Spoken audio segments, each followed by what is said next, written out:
Las palabras, no importa si se verbalizan y se convierten en sonidos o si permanecen como pensamientos, pueden lanzarnos un hechizo casi hipnótico.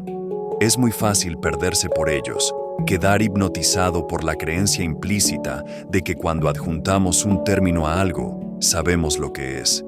Pero en realidad, no lo sabemos. Simplemente cubrimos el misterio con una etiqueta. Todo, un pájaro, un árbol, una sola piedra y por supuesto un ser humano, es en última instancia incognoscible. Esto se debe a que todas las cosas tienen una profundidad insondable. Todo lo que podemos percibir, sentir y pensar es la capa superficial de la realidad, menos que la punta del iceberg.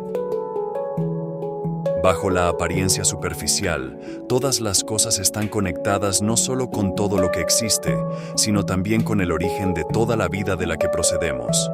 Incluso una piedra, y más fácilmente una flor o un pájaro, pueden mostrarnos el camino de regreso a Dios, al origen, a nosotros mismos.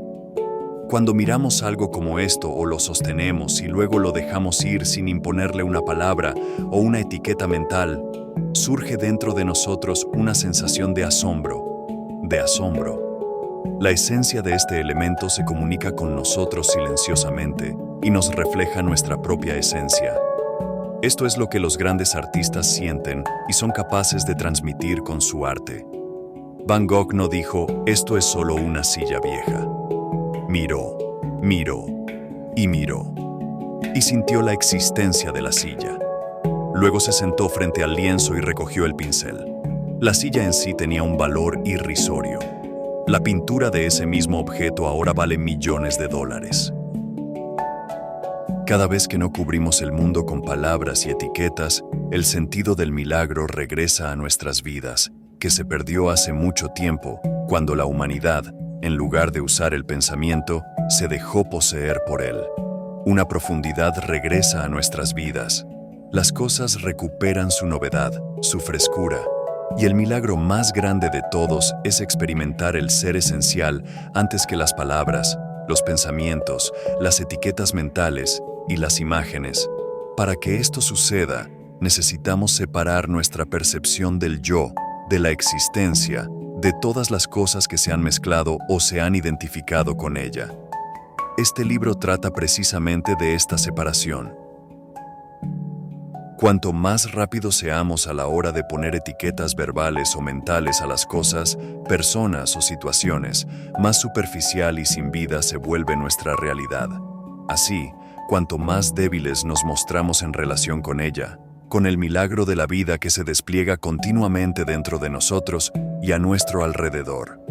Con esta actitud, podemos ganar inteligencia, pero perdemos sabiduría, así como alegría, amor, creatividad y vivacidad. Estas cualidades están ocultas en la brecha silenciosa entre la percepción y la interpretación. Claramente, necesitamos usar palabras y pensamientos. Ambos tienen su propia belleza. Sin embargo, necesitamos ser encarcelados por ellos. Las palabras reducen la realidad a algo que la mente humana es capaz de entender, que no es mucho. El lenguaje consta de 5 sonidos básicos que se originan en las cuerdas vocales. Son las vocales A, E, I, O, U. Los otros sonidos son consonantes producidas por la presión del aire, S, F, G, etc. ¿Crees que una combinación de estos sonidos básicos es suficiente para explicar quién eres, el propósito final del universo, o incluso qué es un árbol o una piedra en esencia?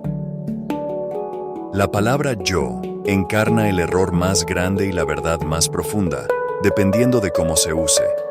En el uso convencional, no solo es uno de los términos más utilizados, junto con las palabras relacionadas yo, mi, etc., sino que también es uno de los más engañosos. En su aplicación cotidiana normal, el yo contiene el error primordial, una percepción errónea de quién es una persona, un sentido ilusorio de identidad. Ese es el ego. Esto es lo que Albert Einstein, que poseía una admirable comprensión no solo de la realidad del espacio y el tiempo, sino de la naturaleza humana, llamó la ilusión óptica de la conciencia. Esta identidad ilusoria se convierte entonces en la base de todas las interpretaciones posteriores, o más bien de las interpretaciones erróneas, de la realidad, de todos los procesos de pensamiento, interacciones y relaciones. La realidad del individuo se convierte en un reflejo de la ilusión original.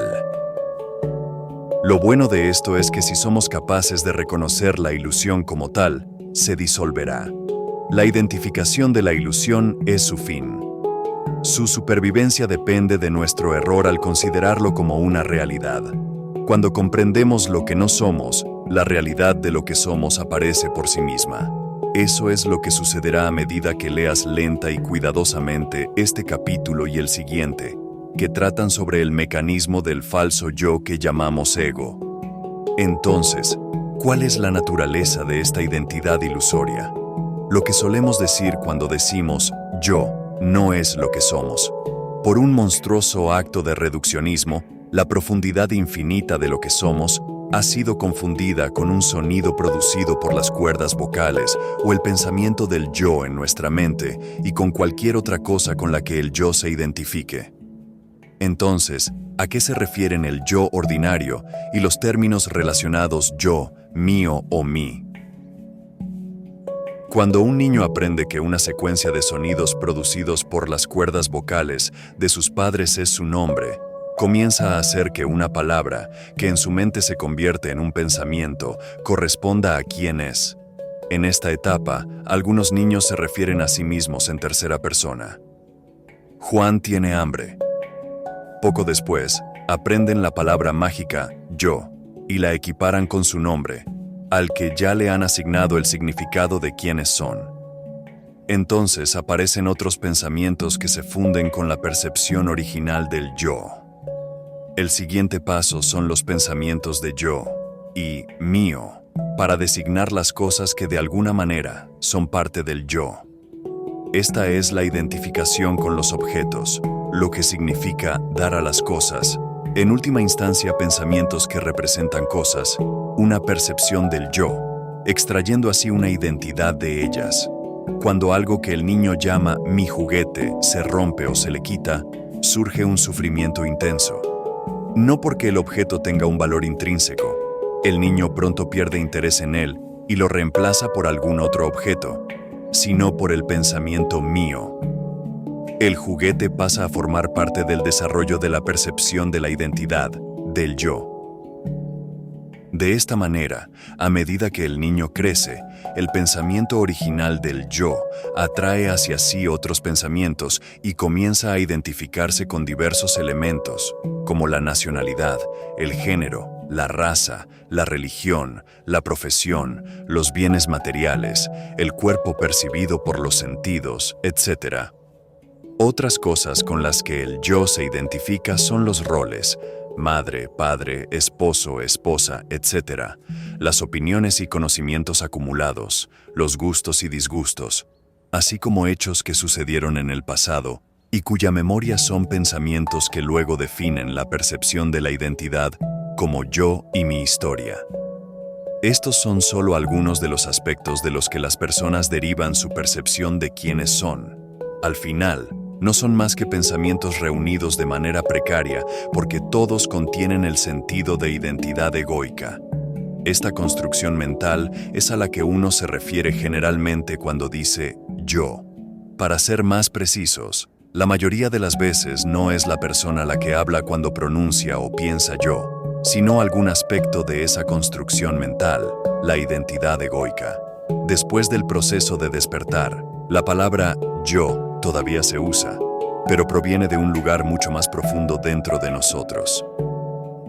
Casi todas las personas todavía se identifican con el flujo incesante de la mente, del pensamiento compulsivo, en su mayor parte repetitivo y sin importancia. No hay un yo fuera de tus procesos de pensamiento y las emociones que los acompañan, y eso es lo que significa estar espiritualmente inconsciente. Cuando se les dice que hay una voz en su cabeza que nunca deja de hablar, las personas suelen tener dos reacciones.